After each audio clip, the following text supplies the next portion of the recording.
नमस्कार सभी किसान साथियों को, स्वागत है आप सभी का हमारे YouTube channel Shri Vishwakarma online में।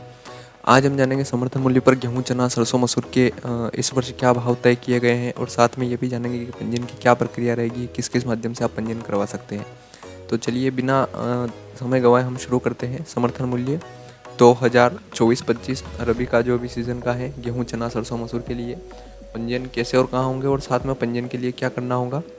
तो पंजीयन का सबसे पहले अपन भाव देख लेते हैं। पिछले वर्ष क्या भाव था और इस वर्ष क्या समर्थन मूल्य तय किया गया है शासन द्वारा। तो गेहूँ अगर 23-24 में जो समर्थन मूल्य 2125 रुपये था, उसको वर्तमान वर्ष 24-25 में बढ़ाकर 2275 रुपये प्रति क्विंटल कर दिया गया है, यानी कि 150 रुपये की वृद्धि की गई है। इसी तरह जौ का समर्थन मूल्य 1735 रुपये पिछले वर्ष था और इस वर्ष 115 रुपये की वृद्धि के साथ 1850 रुपये कर दिया गया है। और चने की अगर बात करें तो 5335 रुपये यानी कि 5335 रुपये था, उसको 105 रुपये की वृद्धि के साथ 5440 रुपये कर दिया गया है। मसूर का इस वर्ष 6425 समर्थन मूल्य रहेगा, जो कि पिछले वर्ष 6000 रुपये था। साथ में सरसों का समर्थन मूल्य जो 5450 रुपये था पिछले वर्ष, उसको 200 रुपये प्रति क्विंटल की वृद्धि कर 5650 रुपये कर दिया गया है। और कुसुम का जो 23-24 में समर्थन मूल्य 5650 रुपये था, उसमें 150 रुपये की वृद्धि के साथ 5800 रुपये कर दिया गया है। इस टाइप से आप इस चार्ट के माध्यम से भी समझ सकते हैं कि गेहूं का 2014-15 में कितनी रेट थी, 23-24 में कितनी है और 24-25 में कितनी है। और जो वृद्धि की गई है उसको भी आप MSP में वृद्धि इस हिसाब से निकाल सकते हैं। और साथ में ये भी जानेंगे पंजीयन के लिए निःशुल्क व्यवस्था क्या क्या रहेगी और पंजीयन के लिए सशुल्क व्यवस्था क्या क्या रहेगी। आप पंजीयन विभिन्न माध्यमों से करवा सकते हैं, जैसे कि निःशुल्क व्यवस्था में रहेगा आपका ग्राम पंचायत कार्यालय में स्थापित सुविधा केंद्र। अगर आपके ग्राम पंचायत में कोई CSC है पंचायत का, तो वहाँ पर आप जाकर अपना पंजीयन करवा सकते हैं, वो भी निःशुल्क। साथ में जनपद स्तर पर या फिर तहसील स्तर में भी जो सुविधा केंद्र होते हैं वहाँ पर भी आप निःशुल्क करवा सकते हैं। सबसे ज़्यादा पंजीयन होते हैं समितियों या विपणन संस्थाओं के माध्यम से, जो आप सभी पहले से करवाते आ रहे हैं पंजीयन, तो वहाँ पर जाकर भी आप पंजीयन करवा सकते हैं। या फिर आप अपने मोबाइल में MP किसान ऐप जो है वो डाउनलोड करके उसके माध्यम से भी आप पंजीयन करवा सकते हैं। और सशुल्क व्यवस्था यानी कि निःशुल्क व्यवस्था के साथ साथ अगर आप जो कुछ शुल्क है उसका पंजीयन का वो देकर अगर आप पंजीयन करवाना चाहते हैं, तो आप MP ऑनलाइन कियोस्क सेंटर से भी करवा सकते हैं।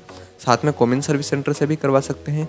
लोक सेवा केंद्र जो आपके संचालित है वहाँ से, या फिर निजी व्यक्तियों द्वारा जो ऑनलाइन की दुकानें यानी साइबर कैफे संचालित होते हैं वहाँ से भी आप पंजीयन करवा सकते हैं।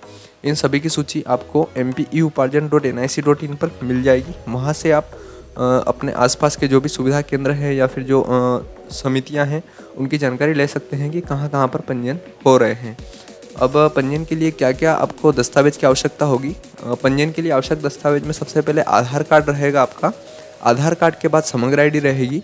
समग्र ID के बाद बैंक पासबुक जो भी आपके आधार से लिंक हो। बैंक पासबुक में ये ध्यान रखिएगा कि जो आपका आधार जो 2-2 हज़ार रुपये की जो किस्त आ रही है या फिर जो गैस सब्सिडी आ रही है वो आपका बैंक खाता आधार से लिंक होता है, तो उस खाते में ही लगभग पेमेंट जाएगा। और ये भी ध्यान रखिए आपके पास अगर एयरटेल पेमेंट बैंक का खाता है या फिर कोई जीरो बैलेंस का खाता है तो उसमें आप बिल ना बनवाएं, क्योंकि उसमें अधिकतर पेमेंट फेल होता है। साथ में आपका भू अधिकार पुस्तिका की आवश्यकता होगी, जिसको अपन पावती बोलते हैं, या फिर B1 भी आप ले जा सकते हैं। इन दोनों में से किसी एक चीज़ को ले जा सकते हैं। साथ में आधार कार्ड से लिंक मोबाइल नंबर होना आपके पास आवश्यक है, क्योंकि आधार कार्ड से अगर लिंक होगा मोबाइल नंबर तो ही OTP आएंगे और OTP से पंजीयन हो सकेगा। अगर आप समिति के माध्यम से करवाना चाहें तो वहाँ पर आप फिंगर के माध्यम से भी करवा सकते हैं, पर फिर आपको आधार से लिंक मोबाइल नंबर करवाना अनिवार्य होगा।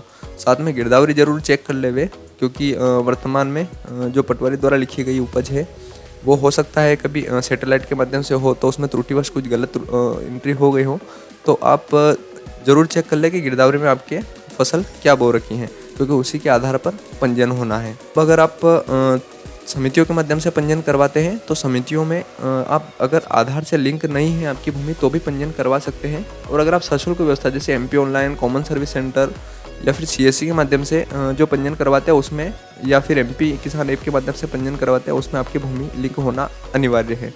तो अगर आपकी भूमि अभी तक लिंक नहीं है तो लिंक करवा ले। अगर वर्तमान में अगर भूमि लिंक नहीं हो पा रही है तो आप समितियों के माध्यम से उसका पंजीयन करवा सकते हैं। उसमें भूमि की लिंक की अनिवार्यता नहीं है, आप बाद में उस भूमि को लिंक करवा सकते हैं। उम्मीद है आप सभी को जानकारी पसंद आई होगी। वीडियो के अंत तक बनाने के लिए बहुत बहुत धन्यवाद।